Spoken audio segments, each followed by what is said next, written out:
بنبدأ مع جنازة أوليفر اللي مات بعد ما ضحى بنفسه من أجل إنقاذ عائلة أخوه من الموت. وفي أثناء الجنازة ألين بيقول لمارك إنه آسف. مارك بيتعصب جدا وبيلكم ألين في وجهه: أنت آسف إنك تركت سراج يقتله وما قدرتش تقول حاجة غير آسف. وبعدين بيطير مع ألين للفضاء بعيد عن كل الناس، وإيف بتهدأ بنتها وتقول لها ما تقلقيش، بابا بيحل شوية حاجات وهيرجع تاني. ونولان بيقول إنه ممكن يوقفهم، لكن مارك بتقول له لا طبعا، اوعى تتدخل. وفوق مارك بيفضل يلكم في ألين: أخويا اتقتل، أنت ممكن تكون السبب في قتله أصلا. لما ألين بيمسك إيد مارك: أنا ما قتلتوش، سراج هو اللي قتله. مارك، انت اللي كنت مخليه يعمل كعميل مزدوج مع سراج، وما فكرتش سراج هيعمل ايه لما يعرف خيانته. انت كنت عارف الخطوره. وبعدين بيلكم ألين في راسه. نولان تحت بيقول ان الامر طول، لكن ايف بتقول له خد بالك من تيرا وانا هشوف الحوار ده. وفوق ألين بيقول اخوك هو اللي اتطوع للعمل ده، هو اللي شاف ان دي الطريقه الوحيده. مارك، انت عارف انك بعته لمهمه انتحاريه مش كده؟ لما فجاه ايف بتوصل وهي بتضرب طاقه بين الاثنين تبعدهم عن بعض، وبعدين تهاجم مارك: ايه مشكلتك؟ انت بتعمل كل ده قدام بنتنا بعد كل حاجه، بعد ما هي شافت موت عمها قدام عينيها. مارك بيقول لها انا اسف، هو السبب، بس انا فقدت اعصابي. ايف، عملت شيء غبي بدون ما تفكر في اي عواقب، ده اللي انت بتعمله دايما، ودايما مش بتفكر في مين اللي بتجرحه. وايف بتصنع طاقه اللي بتضرب بيها مارك: انت متهور، وده السبب انك دايما بتتعرض للاذى ودايما بتتحبس في اماكن غريبه، ده السبب ان ضاع من حياتنا مع بعض 5 سنين، السبب ان تيرا تعيش 5 سنين من طفولتها بدون اب. انا تعبت منك، انت بتدمر كل شيء، انا بكرهك، انا بكره قد ايه انا بحبك. الموضوع بيجرح جدا، انا كمان كنت بحب اوليفر. ومارك بيحضن ايف اللي اخيرا بيهدأ. وتحت على الارض ألين بيرجع بهدوء لزوجته، وتيرا بتساله: ليه بابا كان بيضربك؟ ألين: باباكي كان حزين جدا، انا مش عايزك تخافي، هو هيرجع دلوقتي. تيرا: ليه عينيك فيها دم؟ ألين: عيني حساسه جدا وبتتاذي بسرعه، وابوكي قوي جدا. انا فاكر الطفله الصغيره اللي كمتني في عيني من فتره وهي وجعتني جامد. صح، انت الطفله دي. تيرا: واو. ألين: انا متاكد انك بتفكري تضربيني في عيني، ارجوكي لا. وبعدين بنشوف مارك وايف قاعدين مع بعض فوق احد المباني بعد ما هديوا، ومارك بيقول: انت عارفه اللي هعمله دلوقتي، انا مش بطل دلوقتي ومش هحاول ابقى بطل، انا عايز اقتله. ايف: الوحش اللي قتل اخوك وحاول يقتل بنتنا، انا فاهمه، احنا هنقتله. مارك بيقول باستغراب: احنا؟ ايف: ايوه، احنا هنلاقي طريقه مع بعض. مارك بيوافق طبعا، وايف بتقول: في شيء تاني لازم نعمله قبل ما نتحرك. لما اخيرا بعد كل الوقت ده بيعملوا حفل زفاف، وبعد كده بيقفوا مع بعض، ومارك بيقول لها: مستعده لقتل الرجل اللي قتل اخويا علشان نقدر نكمل في حياتنا؟ ايف: تاكيد، انت قلتها بنفسك قبل كده، البطوله هي كلام فارغ. وفي مكان تاني في منزل ألين مع زوجته اللي بيعترف ليها باعتراف خطير، هو بيشعر بالذنب عن مقتل أوليفر. ألين هو السبب في الهجوم اصلا، هو اللي خلى ثراج يعرف مكان مارك، هو كان عارف ان ثراج هيختبر أوليفر بالهجوم على عائله اخوه. ألين كان عايز أوليفر يحصل على ثقه ثراج بالطريقه دي، هو كان فاكر انه ما يقدروا يهربوا والامور هتبقى بخير، لكن دلوقتي صديقي مات. اهلا بكم في سوبر ايه، الفيديوهات اللي بنحكي فيها قصص ما سمعتهاش قبل كده من الصفحات والوزارات المختلفه في الكوميكس. ما تنساش تعمل لايك، اشترك في القناه، شير الفيديو في كل مكان. لو عايز تشوف كل الفيديوهات السابقه للقصه دي هتلاقي البلاي ليست اللي هتظهر من الاي اللي فوق على يمين او شمال الشاشه. انا احمد ايه، ويلا بينا في نهايه اقوى سلسله على القناه حتى الان. عند سراج اللي بنشوفه بيذهب للحديث مع أرسل، الفتاة اللي نفذت الهجوم على مارك وعائلته مع أخوها التوأم واللي اتقتل أثناء القتال اللي حصل في الفيديو اللي فات. وبرغم إنها تقريبا انتقمت لكنها حزينة لأن أخوها مات، وبتقول لسراج: أنت مش بتهتم بينا، إحنا مش أبنائك، إحنا بالنسبة لك مجرد جنود. سراج: في كل تاريخ فولتروم ما كانش فيه أي وثيقة بتقول إن في توأم في فولتروم غيرك أنت وأخوكي، أنت وأخوكي شيء مميز جدا. وبعدين بتحضن أبوها، وأرسل بتقول: أنا فاكرة كل لحظة في حياتي، أنت عمرك ما حضنتني. وسراج بيكون متضايق لكن بيجبر نفسه يهدئها ويقول لها: انا اسف، احنا هننتقم لاخوكي مع بعض. وعند مارك، ألين بيذهب لمارك ويعترف بالعمل. هو كان فاكر ان لما اوليفر يوصل انت وايف وتيرا هتقدروا تهربوا، واوليفر هيكسب ثقه سراج والكل هيكون بخير. انا كنت تحت ضغط كبير، التحالف وجي سراج وملايين الناس كانوا في خطر. مارك بيتعصب جدا لكن مش هو اللي بيهاجم. لما ايف هي المره دي اللي بتضرب ألين، زوجة ألين بتقول لها: لا، هو ما كانش يعرف ايه اللي ممكن يحصل، دي كانت غلطه، انت عمرك ما عملت غلطه، هو هيموت من الشعور بالذنب. مارك بيقول لايف: سيبيه. ألين: انا اسف يا مارك. مارك: انت عملت اللي انا ما قدرتش اعمله، وضعت حياه الناس قبل حياه الناس اللي انت بتحبهم. اوليفر ما كانش هيبقى غاضب من اللي انت عملته. ويف بتصرخ فيه وتسيب المكان وتمشي. مارك بيقول: هي هتتحسن، احنا معاك لسه في الهجوم. ألين: ده كويس، لكن انتوا الاثنين فقط ده مش هيكون كفايه. مارك بيقول له انه هيتكلم مع ابوه نولان ويحاول يقنعه بالانضمام ليهم في المعركه دي. لما مارك بيقول لنولان، نولان بيرفض: ابني لسه مقتول ومش هقدر اضحي باي فولترامي من شعبي في المعركه دي. مارك: وجي سراج، ما دول كلهم فولتراميين، لو قدرت تقنعهم ينضموا ليك ده هينقذ شعبنا من الانقراض فورا. الامر دلوقتي مش متعلق بشعبك فقط، الامر متعلق بالكون كله، ولا انت ناسي انت اللي تركت سراج يرحل اصلا؟ نولان بيخبط ابنه في الحيطه: انا عارف كل ده غلطتي، انا هكون معاك في الهجوم، لكن انا ما اقدرش اخاطر بحياه اي حد من شعبي اللي عايشين هنا. ومارك وايف بيستعدوا للانطلاق في الازياء الغريبه اللي بيرتدوها هنا، لما ايف بتقول ان عندها خطه افضل وبقوتها بتغير الملابس للازياء القديمه اللي كانوا بيلبسوها على الارض، وبعدين بيتركوا تيرا مع جدتها ديبي وينطلقوا كلهم. الين هو اللي بيقود الهجوم وبيقول خطه سراج هي احتلال الكواكب اللي خرجت من الاحتلال القديم لفولترا، وبعد ما يحتل الكوكب بيترك جنود في كل كوكب وراه وينطلق لاحتلال الكوكب التالي. الكواكب دي بتكون الحمايه بتاعتهم مش اقوى حاجه، احنا ممكن نتفوق عليهم فيها. مارك بيقاطع، اسف على المقاطعه بس انا عندي خطه افضل. وعند سراج في نيو فولتروم بيبداوا يحتلوا كواكب اكتر، وهو بيقول انه عايز الكوكب ده يكون القاعده اللي يستقروا فيها اخيرا. وفي احد الكواكب اللي جيش سراج احتلها بنشوف مارك اللي بيهاجم احد الفولتروميين وبيفتح الطريق لباقي الجيش اللي معاه علشان يهاجم قاعده فولتروم على الكوكب. وبعد ما يتفوقوا بياخدوا القائد للكوكب ده اللي بيقول ايه خطتكم دلوقتي؟ اوافق على الانضمام ليكم للتحالف وانتوا تتركوني علشان جيش سراج يرجع يحتلنا تاني؟ الين بيقول له لا، احنا عندنا خطه افضل. وهما بيكونوا مخليين سبيس ريسر يتبع احد جنود فولتروم اللي بيهرب من المكان وراجع للكوكب اللي فيه مقر نيو فولتروم، وبكده يكونوا عرفوا مكان سراج وجيشه. الين بيتكلم مع مارك وايف اللي مش بيكون واثق في خطتها، لكن مارك بيقول له دي الطريقه الوحيده اللي ممكن تنقذ اكبر عدد من الناس. وخلال الوقت ده سراج وجيشه بيكبر زي ما هو، وارسل بتتضايق من طريقه تعامل سراج مع جنوده اللي المفروض انه ابوهم اصلا. لما فجأة بنشوف إيف، ألين، مارك ونولان بيهاجموا جنود سراج بشكل مباشر. سراج بيشوف اللي بيحصل ده وبيقول أخيرا. لما بتبدأ المعركة سراج بيخرج قدامه. مارك بيقول ده كان سريع. سراج انت لسه عايش، خلينا ننهي الامر ده. كل قوات نيو فولتروم هتقول الهياكل العظميه بتاعت الخونه دول. واحنا بنشوف عدد رهيب من ابناء سراج الاقوياء، وبرغم كده اغلبهم سنه صغير ومش في اي مستوى قريب من قوه الابطال بتوعنا، لكن برضه عددهم كبير جدا. مارك بيقول التزموا بالخطه، ويف بتقول الخطه ببساطه احموا السفن واجهوا الفولتروميين وما تموتوش. لما بتبدا المعركه وجنود سراج بيكونوا ببساطه بيرموا اجسامهم على مارك علشان تتدمر. مارك ده جنون، انتوا بتقتلوا نفسكم. ويف بتحاول تتصدى لعدد كبير منهم وبتستخدم خدعه علشان تهرب منهم لابعد وقت. لما بتفقد اعصابها وتضرب عدد كبير من اللي حواليها، لكن فجاه بيظهر نولان اللي بينقذها. هل متاكده انك تقدري تتحملي الضغط هنا؟ ايف بتقول ايوه، وبترجع للقتال. مارك بيشوفها ويخاف عليها وهي بتصنع دروع كتير. انتوا مستعدين تموتوا من اجل المتوحش ده؟ لما مارك بيطير بسرعه وينقذها من وسط القتال. وسط القتال ارسل بتشوف اللي بيحصل وبتطير لسراج. يا بابا هما بيقتلوا نفسهم، احنا هنكسب المعركه دي لكن باي تكلفه، اخواتي بيموتوا، انت مش شايف ده؟ سراج بيمسكها من رقبتها. انا شايف كل حاجه، اللي بيسقطوا دول هم الضعفاء، ودي الطريقه بتاعتنا علشان اللي اتبقى يكونوا الاقوياء بس، وبعد المعركه دي هنبقى اقوى. انت مين علشان تناقشي قراراتي؟ لو بتشعري انك ضعيفه قولي علشان اخليكي تنضمي ليهم. وعن مارك والين بيقولوا الخطه مشيت كويس لكن احنا بنخسر، ده وقت التراجع. لما بيرجعوا للسفن اللي كانوا بيحموها ويجروا، سراج بيقول للجنود بتوعه يلا وراهم، والين بيقول خطتكم مشيت تمام، احنا استدرجناهم لكن احنا رايحين فين؟ مارك بيقول احنا بنستدرجهم للارض. وعلى الارض بنشوف الفولتروميين اللي عايشين بسريه هناك. كريدج اخيرا بيعترف للسيدات الكتير اللي كان متزوجهم من ورا بعض ومخلف منهم اطفال، وبيقول لهم انه بيحبهم كلهم وكان لازم يعترف ليهم. ولوكان اللي بيكون متزوج من واحده وخلف طفل واحد بس، وبرغم ان ظهر عنده قدرات لكن لوكان بيعلمه ان مش من مصلحته اي حد يعرف قدراته. يبقى تاني مره لما حد يتخانق معاك خليه هو يضربك لحد ما هو اللي ايده تتكسر. وسولا اللي بتكون عايشه مع عائله بشريه متبنيينها زي ابائها. وانيسا اللي بتعيش حياه جميله مع زوجها الارضي اللي هي بتحبه دلوقتي ومستمتعه بحياتها معاه، وكمان عايشه مع ابنها مارك الصغير. لما كل الفولتروميين اللي عايشين متخفيين على الارض بتجيلهم رساله من قائدهم نولان. سراج وجنوده من نيو فولتروم جايين للتخلص مننا فولتروم القديمه. انا مش هفرض عليكم شيء لكن انا هسالكم ببساطه، لو عايزين تساعدوا انضموا لينا. انيسا وكريدج وسولا وكل الفولتروميين بيقولوا ان لو سراج بيهدد الارض يبقى كلنا معاك، احنا هنستعد لحد ما توصلوا. وروبوت على الارض كمان بيخترق الرساله وبيعرف رساله نولان عن الهجوم القادم للارض. وعند مارك ونولان اثناء العوده مارك بيقول انه سعيد بمعرفه ان الفولتروميين اللي عاشوا على الارض اتغيروا وبقوا بيهتموا بالناس. نولان في منهم وكانه بقى شخص مختلف تماما. مارك بيقول باحباط زي انيسه كده. نولان بيقول له انت مش عايز تقول لي ايه اللي حصل منها في الماضي؟ هل هي فرضت نفسها عليك؟ ومارك بيحضن ابوه وهو حزين. نولان انا اسف، الامر معقد، انا متضايق من انها اذتك لكن انا متفهم. في فولتروم قبل كده كان الاقوى هو اللي بيختار شريكه وكانه حق مكتسب ليه. دي كانت الطريقه اللي بنعيش بيها في فولتروم، احنا كنا بنقتل الضعفاء علشان نبقى اقوى اصلا، لكن بالنسبه للبشر دي افعال ناس متوحشه. لكن اللي عايز اقوله ان انيسه القديمه اللي اذتك ما بقتش موجوده، هي اتغيرت بالكامل.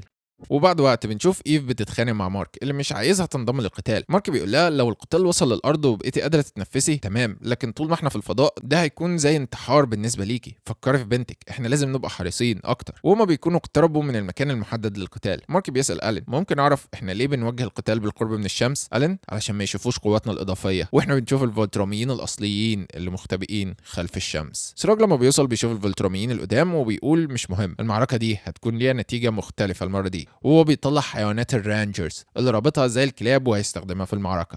لكن على الارض بنشوف كل زوجات الفولتراميين الارضيين بيبكوا بعد ما روبوتات ريكس روبوت بتاخد اطفالهم منهم بالقوه، وهو بيقول مع وجود الاطفال دول دلوقتي لما يكبروا وقوتهم تظهر ده هيكون تهديد خطير للكوكب كله. انا عارف انكم مش فاهمين ده، لكن انا باكد لكم ده لمصلحتكم. وهو بياخد منهم الاطفال.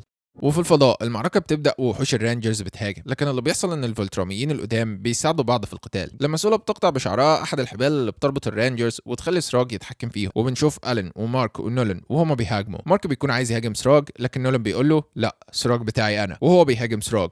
وعلى الارض ريكس بيخلي عائلات الاطفال يكونوا مع الاطفال في مقر البنتاجون، وهو بيقول انا عارف انكم خايفين، لكن اباء الاطفال الفولتراميين لو فشلوا في الحرب دي فالاطفال هيكونوا اول هدف للمعتدين اول ما يوصلوا للارض. ارتاحوا وكانكم في المنزل. وبعدين بيخرج علشان يركب الصاروخ، لان الروبوت بعد ما عرف اللي بيحصل عايز يتاكد ان الحرب ما توصلش لكوكب الارض، وهو هيخرج بنفسه علشان يتاكد من ده. وبره بنشوف المعركه الطاحنه والكل بيضرب في بعض، اجسام بتطير في كل مكان وناس بتموت. ويف بتنظر لكل ده وهي مرعوبه على زوجها. ونولان مع سراج، السراج بيبدا يتفوق في المعركه وهو بيكسر ذراع نولان. كان المفروض تقتلني لما كانت عندك الفرصه. نولان بيحاول يلكمه واحرم نفسي من متعه قتلك النهارده. سراج بيرد راسه علشان ايد نولان تصطدم براسه وتتكسر، ومارك بيشوف اللي بيحصل. بابا. سراج بيمسك نولان من راسه لسه مش ندمان، وقبل ما يضرب الضربه الاخيره مارك بيتدخل وهو بيهاجم سراج لانقاذ ابوه. سراج بيقول له انت لازم تستنى دورك، خليك صبور، وهو بيرمي مارك بعيد ويرجع لنولان. مارك بيلاقي نفسه وسط القتال وفي عدد كبير من الفولتراميين بيهاجموه وبيمنعوه من العوده لانقاذ ابوه. لما سراج بيرجع نولان بيخبطه براسه ويكسر انف سراج. سراج ده جيد، اثناء غيابي انت كنت افضل واحد للقياده، المشكله انا ما عنديش اي خطط للغياب مره تانية. وهو بيستعد لتسديد الضربه القاضيه لنولان، لكن نولان بيتحرك في اخر لحظه علشان ايد سراج تخترق بطن نولان بدل ما تخترق قلبه مباشره. سراج كويس، كان المفروض تعلم ابنك الحركه دي. نولان انت هتحتاج اكتر من ده القتل. لما سراج بيطلع ايده ويقطع جسد نولان لنصين، ومارك بيشوف اللي بيحصل ده من بعيد وهو بيبكي. على الارض ايف بتشوف اللي بيحصل ده والدكاتره بتقول ان نولان عايش، لكن اعضائه مش قادره توصل اكسجين لعقله. هو قدامه لحظات لحد ما يموت لما ايف بتصنع درع حواليه وتطير لانقاذه.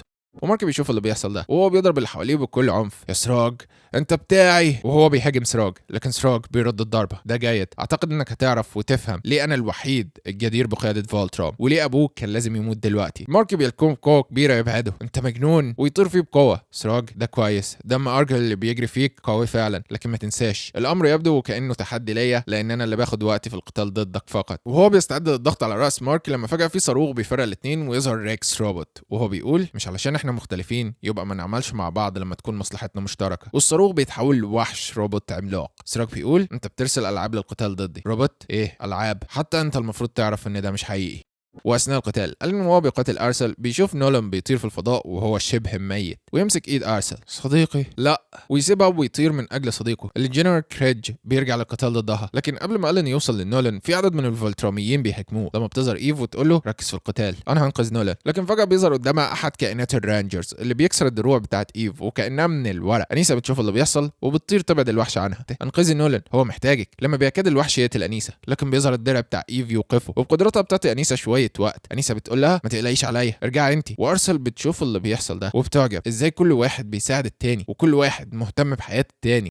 لما الوحش بيكاد يضرب انيسه، ايف مش بتقدر تسيبها ترجع، لكن انيسه بتقول لها ارجعي انقذيه. ايف انت خاطرت بحياتك لاجلي، انا لازم ارد الجميل. وهي بتسحب انيسه من قدام الوحش. انيسه بتقول لها قولي لمارك ان انا اسفه، لكن انا مش ندمانه على اللي عملته، هو هيفهم ده لما يشوف ابنه. وايف بتفهم وبعدين بتصنع درع اللي بتحمي بيه انيسه ونولان وترجع بيهم للارض للعلاج. وعند سراج اللي بيقدر يدمر الدرع الكبير وينظر لمارك اللي بيقول له انت كنت بتحاول تحمي شعبنا وتنقذه من الانقراض، مش ملاحظ انك دلوقتي بتدمره؟ سراج انت اللي تدخلت وبوظت خطتي. مارك انت قتلت اخويا وابويا وبتقتل اولادك علشان ترجع لاحتلال العوالم، ده السبب الاساسي في اقتراب شعبنا من الانقراض اول مره اصلا. سراج مش بيكون مهتم وبيقول له انا مش عايز ارجع فولترام القديمه، احنا هنبدا حقبه جديده في الكون بقياده ابنائي. لما بيبدا يمسك احد الجنود بتوعه ويرميهم على مارك وكانهم مجرد اسلحه، وهو بيدمرهم وهو بيضرب مارك ويقول له بص عليهم هم ضعفاء بدون فايده، لازم نتخلص من الضعفاء. مارك بيصرخ فيه الامر هينتهي دلوقتي، وهو بيمسك سراج ويطير بيه. انا مش هسمح لك تقتل المزيد من ابنائك، لا. وهو بيطير بيه باتجاه الشمس، وارسل بتشوف اللي حصل ده وهي بتبكي، وإيف بتقدر انها ترجع مع نولان وانيسا المصابين للارض، وباقي الابطال بيبداوا يتفوقوا في القتال، ومارك بيطير مع سراج بعيد باتجاه الشمس مباشره.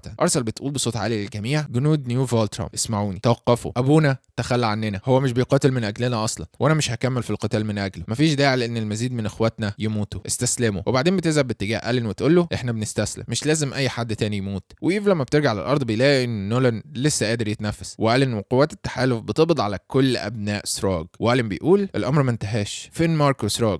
واحنا بنشوف انهم ما ماتوش لكنهم لسه بيتقاتلوا بالقرب من الشمس. المعركة دي بتكون بين مارك وسراج فقط. مارك بيقول: انت بتحاول توصل لايه دلوقتي؟ لو امبراطورية فولترام ماتت بالنسبة ليك، ليه بتبني جيش؟ ليه بتحتل كواكب؟ ايه الهدف من كل ده؟ سراج: الانتقام، انت وابوك مختارين محظوظين بدماء ارجل، مقدر ليكوا تحكموا الامبراطورية بعد ما انا وهبت حياتي كلها للحكم ده. هل المفروض ان انا بعد كل ده انحني لحسالة زيكم؟ هل كنت بتتوقع ان اسيبك انت وابوك تحكموا واخد اوامر منكم؟ لا، انا هعيش لحد ما امسح عيلتك ونسلك من التاريخ كله. لما فجأة بيكونوا بالقرب من احد الانفجارات في الشمس اللي بتبعدهم عن بعض شويه، سراج بيقول: انت كنت مجنون لما احضرتني هنا، لكن لو امنيتك انك تموت زي ابوك فانا ما عنديش مشاكل، انا هسيبك لحد ما تحترق، في ناس كتير انت بتهتم بيهم، انا عايز اقتلهم، ما اقدرش اخلي ولادي يحصلوا على كل المتعه لوحدهم. مارك بيطير لامساك سراج: لا، انت مش هتمشي من هنا حي، حتى لو قتلك هيعني موتي انا كمان. سراج بيضربه: انا بحب التحديات، وبيحاول يضرب مارك لكن مارك بيتجنب الضربه: انت مش بنفس السرعه وانت بتشعر بالالم. لكن فجاه سراج بيمسك مارك من رقبته: لا، انا كنت بحاول بس امسكك وانت مش مركز، قريب هتعرف الغباء اللي انت عملته بالقتال ده. وهو بيمسك مارك ويرميه باتجاه الشمس. مارك تقريبا ظهره بيتحرق بالكامل لكنه بيرجع ويطيل الهجوم. سراج: لو عندك كلمات اخيره احب اسمعها قبل موتك. مارك بيحاول يضربه: الكلمات مش مهمه. لكن سراج بيحاول يضرب مارك اللي بيلف حواليه، وبعدين يمسك سراج ويطير بيه باتجاه الشمس. وسراج بيفهم مارك عايز يعمل ايه وبيترعب لما مارك بيدخل بيهم لمركز الشمس فعلا اللي بيحرق جسم الاتنين بالكامل، وحتى الاجهزه اللي بيستخدموها للتواصل بتبوظ. مارك بيقول لنفسه وهو بيقاتل: اتمنى انك قادر تسمعني، لان انا عرفت ليه انا هفوز وانت لازم تخسر القتال ده. انت بتقاتل للانتقام علشان تثبت انك الافضل، علشان تقود، انت بتقاتل من اجل ولا حاجه. لكن انا بقاتل من اجل عائلتي، من اجل ناسي. حتى الجيش بتاعك اللي بيقاتل ضدي انا عايزهم كلهم يتوقفوا، انا عايزهم كلهم يعيشوا. ابويا انا اتخانقت معاه لما تركك تمشي، لكن انا فاهم دلوقتي هو لما تركك وقتها اثبت انه قائد حقيقي. دي الطريقه اللي اثبت بيها لشعبنا احنا ممكن نبقى ايه، لكن انت ما اثبتش اي حاجه لشعبنا. وبعدين بنشوف درع آلي من دروع الروبوت اللي صنعهم من معادن تم صناعتها داخل بركان، هي قادره تتحمل الحراره هنا. مارك بيرتدي الدرع ويكمل: انت عارف ده معناه ايه؟ هل انت فاهم؟ عدوي ارسل اكتر درع ممكن يحميه لمساعدتي، انا فقط بتمنى اعرف ازاي استخدم البتاع ده. هو في اسلحه تقدر تجرحك انت حتى، وبرغم ده البتاع ده هيحميك من اللحظات قليله قبل ما يدوب. فين بقى اللي هيساعدك انت؟ ابنائك مش هيقتلوا مساعدتك، محدش مهتم بيك، كل لكمه مني ليها وزن وقوه كل واحد بحبه وبيحبني. انت بتشعر بقوه اللي انا بقاتل من اجلهم مع كل لكمه، وانت لكماتك مفيش شيء وراها غير قوتك فقط. ده لانك فولترامي لسه بتعتمد على الطرق القديمه، انت بس بتهتم بالقوه، انت بتعتقد ان فقط القوي هو اللي يستحق انه يعيش. طرقك دي هي اللي وصلت شعبنا لحافه الانقراض. انت بتشوفنا مجرد ناس عايشين علشان نحكم، ونجاحنا بيتقاس باتساع الامبراطوريه، ومفيش اي مساحه للسلام، مفيش مساحه للتعاطف، مفيش مساحه للحب. انت فاكر انك كده بتحافظ على شعبنا، بتحاول ترجعنا من على حافه الانقراض. الحقيقه هي ان انت دايما اللي كنت بتحجم قدراتنا. تحت قيادتك الفولتراميين كانوا بيقفوا من اجل ولا حاجه، كانوا بيقاتلوا من اجل ولا حاجه زيك كده بالظبط. بص هم بقوا ازاي تحت حكم ابويا، شوف هم ازاي اتحولوا. انت مش هتقدر تشوف ده، مش هتسمح لنفسك تشوف ده، لكن ده حقيقي. هم هنا، هم بيقاتلوا من اجل الارض، من اجل عائلاتهم. ده مش تحول كبير لكن ده حصل بالفعل. ده بيوريك الامكانيات الحقيقيه لشعبنا، ايه اللي الامبراطوريه الفولتراميه ممكن تعمله. ده بيثبت ان شعبنا عنده القدره على التعاطف، وان القدره دي كانت موجوده طول الوقت لكنها مدفونه تحت التظاهر بالقوه والغضب. القدره دي كانت فقط بتنتظر الفرصه علشان تظهر. احنا ممكن نبقى قوه للخير، احنا ممكن ننشر الخير في كل المجرات، احنا ممكن نحب ونتحب، احنا نقدر نبقى سعداء. وهو بيلكم سراج اللكمه الاخيره القاضيه.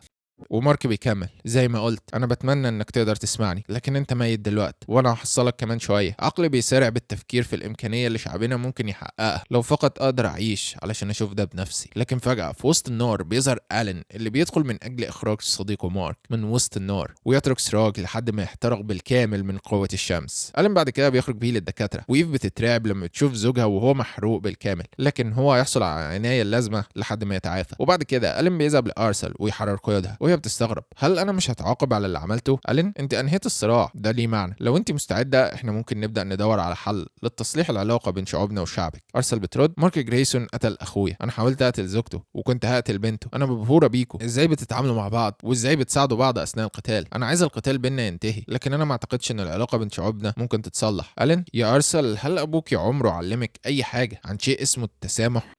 وبعد وقت مارك بيبدا يشفى من تاني ويرجع لطبيعته ويسال على ابوه. لما بيذهب ليه ويشوف ان ابوه برغم كل شيء لكن حالته خطر، هو مش هيقدر ينجو. مارك بيذهب ليه وبيبكي، ارجوك يا بابا تموتش. نولان انا اسف بس ده مش بايدي. مارك بس ليه انت مش بتشفى؟ انت نجيت من اشياء كتير واسوأ من كده في الماضي. نولان قلبي اتضرر، انا قدرت اتجنب ضربه سراج باتجاه قلبي لكن ده ما كانش كافي اعتقد، وبسبب ان قلبي هو اللي اتصاب المره دي هو مش قادر يشفي باقي جسمي. انا اسف مفيش اي طريقه، لكن اسمع انت لازم تبقى قوي، شعبنا محتاج ليك، ده دورك لقياده فولترا. مارك انا مش مستعد. نولان انت مستعد اكتر مني لما استلمت الحكم. مارك بس انا مش عايز الحكم، دي مش الحياة اللي أنا عايزها لزوجتي ولبنتي، أنا عايزك تكون موجود معايا. يا بابا أنا خسرت 5 سنين من حياتي قبل كده، ما أقدرش أكرر ده. نولان هتروح فين؟ هتعمل إيه؟ هل في أي مكان هتقدر تذهب ليه هتكون في أمان؟ والقد إيه؟ هل في مكان هتروح فيه مش هتكون فقط بتهرب من المسؤوليات اللي عليك؟ فكر في معنى إنك تكون قائد فولترا والعالم اللي تقدر تصنعه من أجل بنتك. هما محتاجينك يا مارك، هما مش محتاجين مجرد قائد جيد ولا حد قوي كفاية، هما محتاجينك أنت وبس. أنا بفكر طول الوقت في السراج واللي عمله، بفكر فيا أنا زمان واللي كنت بعمله، وأكتر من كده بفكر في اللي ممكن اتحول ليه بسهوله مره تانية. مارك لا انت مستحيل تتحول تاني، انت افضل من كده. نولان لو انا بقيت كده فده بسببك، انا عايزك تعرف ده، انا اتولدت وسط شعبنا بطرقهم القديمه العنيفه والمتوحشه، انا مش بتخيل غير ان في لحظه غضب هم ممكن يرجعوا للطرق القديمه زي انيسه ما عملت معاك قبل كده، لكن انت حر من ده، انت منذ ولادتك وانت مختلف، انت تقدر توريهم الطريق الصحيح، انت هتقود شعبنا لاماكن جديده، انت هتوريهم طرقك انت وتفانيك. انت مارك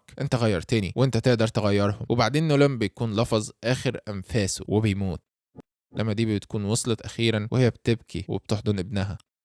بعد وقت بنشوف ايف مع مارك اللي بتكون متضايقه من ان مارك قبل اللي ابوه عايزه منه وانه يكون قائد فولترا، ده معناه انه مش هيكون معاهم طول الوقت. مارك بيقول لها دي كانت اخر طلبات ابويا وهو بيموت، وهما بيكونوا في طريقهم للذهاب للارض علشان يتسلم الحكم. لما بيذهب يتكلم مع بنته تيرا اللي بتكون نايمه ومش بتسمعه، لكن فجاه بتيجي ايف وتقول له الحق، وبمجرد ما يبص بيلاقي ان حوالين كوكب الارض كله عدد كبير من روبوتات ريكس روبوت اللي منتظرين قدوم مارك. مارك بيتحرك لسفينه ويسالهم هل تقدروا تحددوا مكان ريكس الاصلي؟ ألين بيقول على مكان، لكن قبل ما مارك يوصل له ريكس بيرمي نفسه بسرعه ويخلي الدرون يفجر نفسه في مارك يمنعه علشان روبوت يقدر يدخل في احد الروبوتات التانية ويهرب منه. مارك بيساله انت بتعمل ده ليه؟ روبوت بمجرد موت ابوك انت هتستلم الحكم ومجرد وقت وهتقلب شعبك عليا، كان لازم اتصرف. انا خطفت الابناء الفولتراميين علشان لو خسرت الحرب اقدر اخليهم يساعدوني بما اني اساعدهم، ودلوقتي بعد ما ابوك مات هقدر اجبر الفولتراميين اللي معاك ينقلبوا عليك قبل ما انت تقلبهم عليا. مارك بيحاول يقاتل، انت فكرت في كل شيء مش كده؟ ماشي. وهو بيطير من وسط الروبوتات بسرعه وبيطير باتجاه كوكب الارض، وعند السفينه عند ألين بنشوف الفولتراميين القدام اللي بيهاجموه تحت اوامر الروبوت اللي بيهددهم بابنائهم. ايف بتقدر تهرب مع بنتها وديبي من الهجوم وبتتكلم مع ارسل والنيو فولترام علشان يساعدوها، وهما بيوافقوا وبينزلوا معاها للارض. وفي البدايه بيذهبوا للسجن اللي الروبوت كان حاطط فيه كل الابطال القدام اللي رفضوا مساعدته وبيقنعوهم بالانضمام ليهم، والقتال بيكون قدام البنتاجون لانقاذ الاطفال. ومارك بيحذر الجميع ما تضربوش الدروع باقصى قوه، الضربات بتسبب اهتزازات بتاذي اللي زيها، انت هتفهم الامر دلوقتي. وقبل ما تبدا المعركه روبوت بيقول له انت حسبت القتال ده غلط، واحنا بنشوف جنود فولترام القديمه بيهاجموا مارك، وكريدج بيقول له انا اسف لكن انا ما عنديش اختيار. مارك بيمسكه من رقبته، انا هنقذ ابنائك وارجعهم، قتلوا من غير ما تاذوا حد، خلوه بس يفتكر انكم بتقاتلوا معاه، لو قتلت اي حد مش هتشوف اولادك تاني، قول ده لاصدقائك. وهو بيرميه بقوه على دروع الروبوت، واحد الدروع بيهاجم مارك. مارك بيقول اللي انت عملته زمان كان غلط واللي بتعمله دلوقتي غلط، انا كان المفروض ما استسلمش من الاول، كان المفروض اقضي عليك من زمان، الكوكب ده مش ملكك علشان تلعب بيه زي ما تحب. واثناء القتال مارك بيقابل باترينجرام وبيقول له خد ايف ووصلوا لمكان الاطفال. لما بيدخلوا لحد ما يلاقوا جنود زومبي كتير واضح اننا بنقترب، وبره مارك بيقاتل لكن العدد كبير جدا. لما ارسل بتساعده احنا معاك وتحت امرك. مارك انا مش امبراطور لسه، فقط افضلي احياء وخلي باقي اللي معاكي احياء. ارسل شكرا ليك. وبعدين بنشوف القتال بين مونستر جيرل وموناكس ضد روبوت. روبوت بيقول لمونستر جيرل ليه بتقاتليني لسه بعد كل شيء؟ مونستر جيرل انا عارفه انك جوه واحد من الدروع دول، انا هعرف مكانك، لكن احد الدروع بيضربها، توقفي ما تخليش الامر اصعب علينا، انا هفضل بحبك. اماندا انت ما تعرفش يعني ايه حب اصلا. روبوت اعتقد ان عندك حق. لما اماندا بتعرف هو في انهي درع وتصرخ هو في الدرع ده ده علشان مارك بسرعته وفي لمح البصر بياخد الدرع اللي فيه الروبوت ويخرج بيه للفضاء لحد ما يبقى بعيد عن مدى السيطره بتاعته وما يقدرش يتحكم في باقي الدرونز اصلا اللي بتسقط كلها. وفوق مارك مع روبوت اللي بيقول احنا عرفنا بعض الوقت طويل، اعتقد انك هتسمح لي اتكلم. حتى هما على الارض ما يعرفوش يعيشوا في سلام زي ده ابدا، محدش هيقدر يوصل بيهم للمستوى ده غيري، لان السلام ده مش هيوجد بدون فراغ، وده السبب ان انا قادر اعمل ده. انا فاضي من الداخل، ما عنديش مشاعر. مارك انت مش فاضي، انت شرير، انت عايز تتحكم. ما تقلبش الحقائق لقصص حزينه عن ازاي انت مختلف واننا محتاجين ليك بسبب ده. احنا مش محتاجينك، احنا محتاجين نتخلص منك. روبوت يبقى قتلني، هل ده اللي انت عايزه؟ لكن انت متردد لانك في الداخل عارف ان انا عندي حق. انت عارف اللي ابوك شافه، انت شبهه جدا مهما حاولت تبين العكس. انت عارف الفرق والنجاح اللي انا عملته على الارض. انا اذكى مما تتخيل وقادر اتخيلك بتفكر في الخير اللي ممكن احققه، لكنك خايف من الشر اللي ممكن يحصل بسبب. بتقلب دماغك، بتحاول تلاقي حل علشان تحافظ على الخير اللي ممكن احققه وتتجنب الشر اللي ممكن اعمله. مارك انت صح، وانا اكتشفت الحل، وهو بيالكم روبوت في بطنه يقتله في الحال. بعد وقت الابطال بيبداوا اصلاح الاضرار اللي حصلت، ومارك بيتكلم مع مورتل. الروبوت كان عنده حق، السلام اللي حققه جميل ومحتاجين حد يحافظ عليه. انا عايز حد يكون زي قوه لمراقبه العالم والحكومات، يقدم نصايح، يحل الخلافات، ويكون مراقب لكل شيء، يتاكد من استمرار السلام اللي الروبوت حققه. ومش هقدر افكر في اي حد افضل منه. مورتل بيكون شايف ان ده امر كبير، لكن مارك بيقول له انا عارف، لكن انت هتحصل على المساعده. وهو بيوري له زي نسخه من عقل ريكس روبوت، لكن بدون اي قدره على التواصل مع اي حاجه. كل اللي تقدر تعمله هو فقط اعطاء معلومات كلاميه، مش هترسل اشارات لاي درونز، حتى لو كان في درونز مخبأه، مش هتتواصل مع اي شيء، مجرد افكار هتتقال لامورتال علشان يختار منها الصح من وجهة نظر بشريه وينفذها. وعقل ريكس بيقول انا عملت النسخه دي مني لان كنت خايف من اللي ممكن اعمله باسم المنطق بدون اي تعاطف بشري، والحقيقه اعتقد ان الوضع افضل بالشكل ده. بعد كده كل الفولتراميين بيستعيدوا ابنائهم لحد ما ايف بتعرف مارك على زوج انيسه اللي بنعرف ان هي كمان ماتت اثناء القتال. وبعدين ايف وهي بتبكي بتعرفه على مارك الصغير ابن انيسه اللي بيسال مارك هل ماما ماتت. مارك بعد كده بيستلم حكم فولترام وبيبقى تحت ايده كل الفولتراميين القدام والجداد. وبعد وقت مارك مش بيقدر انه يكلم ابنه من انيسه لما الطفل بيكون زعلان بسبب ده، ولما قدراته بتظهر بيحصل انفجار في الغرفه. ولما الاب الارضي بيكسر الباب بيكتشف ان مارك الصغير استخدم قدرته الجديده من الغضب وكسر حائط المنزل. المورتال بعد وقت بيقول لمارك على اللي بيحصل. ايف بتقول له دي غلطتك، انت كان لازم تتكلم معاه. لما مارك بينزل ويلاقيه في نص الشارع والشرطه بتحاول تطلق عليه النار وهو بيبكي ومش فاهم ايه اللي بيحصل، مارك بيذهب ليه وياخده يطير بيه للاعلى. مارك الصغير مش بيكون عارف مين ده وبيقول له سيبني، انت مين؟ مارك بيقول له انا ابوك. وبمجرد ما مارك يسمع ده بيغمى عليه عشان ايف بتمسكه وتوديه للرعايه في البنتاجون. ومارك قبل ما يروح يتكلم مع ابنه بيتكلم مع عقل ريكس روبوت اللي بيقول له الفولتراميين لازم يتركوا الارض، الحادثه دي هي الاولى. ماركي هو اول فولترامي تظهر قدراته، الباقيين ممكن يحصل معاهم نفس الامر، هم زي قنابل مؤقته. ايف بتقول انهم يقدروا يلاقوا حل، لكن مارك بيوافق. الارض بالشكل الحالي هتفضل مستقره بافكار ريكس، ومورتال هيكون مسؤول. الدنيا هتكون تمام، لكن احنا بينا كتير جدا، واننا نعيش هنا هيسبب مشاكل اكبر. احنا مش بننتمي لكوكب الارض. وبعد كده مارك كامبراطور فولترام بيامر كل الفولتراميين ينطلقوا على السفن ويستعدوا لترك الكوكب. لما سكوت بياتي ويقول لمارك ان هو وابنه ماركي مش هيقدروا يتركوا الكوكب ويمشوا معاه. مارك بيقعد مع ابنه ويحكي له حكايه شعبهم زي ما ابوه حكى له الحكايه زمان وهو صغير، لكن المره دي بيقول له الحقيقه يعني، ويقول له انا اسف، انا مش هكون هنا معاك، لكن انت هتكبر وتعمل اشياء جيده كتير للناس اللي في الكوكب ده، لكن ده مش وداع، انا هطمن عليك طول الوقت. ومارك بيقول واو انا طلعت كائن فضائي. وبعدين مارك بيسيبه مع ابوه الارضي ويقول له خلي بالك منه. لما بيمشي مارك بيقول انا مش فاهم دلوقتي، هل انت لسه بابا سكوت؟ انا هبقى دايما بابا، مفيش شيء هيغير ده، لكن انت دلوقتي بقى عندك اب فضائي واب حقيقي. فولترام تحت قيادة مارك جريسون بتتحول زي شرطة فضائية بيكون مسؤوليتهم الحفاظ على سلامة وتطوير كل الكواكب الصغيرة. هم خلوا كواكب كانت عايشة في حروب لسنين تبقى مسالمة، وبسبب كده في كواكب كتير بتبدأ تخرج من تحالف الكواكب لأنهم مش بيشعروا إنهم محتاجين للتحالف علشان يحميهم. وده اللي بيخلي صراع يقوم بين مارك وفولترام ضد ألين وتحالف الكواكب. مارك بينتصر ويقول إنه بيغير كل شيء. تحالف الكواكب كان شيء جيد في البداية، لكن دلوقتي انتوا بتعتمدوا على موارد الكواكب الفقيرة اللي تبعكم علشان تخلوا الكواكب الغنية تبقى أفضل، والأمر ده لازم ينتهي. وبعد عمر طويل ايف بتكون عجوزه وبنتهم تيرا كبرت. لما ايف بتكون هتموت بتقول لها انا فخوره بيكم، وتفارق الحياه. لكن فجاه في نور بيخرج من جسمها وتقدر تستخدم قدراتها في اعاده جسمها للشباب تاني. واو اعتقد ان انا مش بموت. وبكده بيكملوا حياتهم مع بعض في محاوله اصلاح وفض النزاعات في كل المجرات. دي هي الطرق الفولتراميه الجديده تحت قياده مارك جريسون. وبس كده، ده كان اخر جزء في قصه انفينسيبل الرهيبه. ما تنساش تعمل لايك، اشترك في القناه، شير الفيديو في كل مكان، ممكن رايك سيبه في كومنت. ما تكونوا استمتعتوا. كان معاكم احمد ايه، وكده كفايه. واو طبعا انتوا مبسوطين فشخ ومش متخيلين قد ايه انا تعبت عشان اخلي الفيديو طويل بالشكل ده. مش متخيلين طبعا ده كان فيديو ممكن يتعمل في فيديوهين او 3 او 4 فيديوهات كبار كمان. بس انتوا حبايبي يعني، وبقالكم كتير بتطلبوا حلقات كبيره وانا ما اقدرش اتاخر. لا الصراحه اقدر اتاخر، هو الطبيعي ان انا اتاخر، بس المهم ان انا بحاول يعني من وقت للتاني اعمل حاجه كبيره قوي زي كده يعني. اتمنى اعرف رايكم في القصه كلها بعد ما خلصت دلوقتي.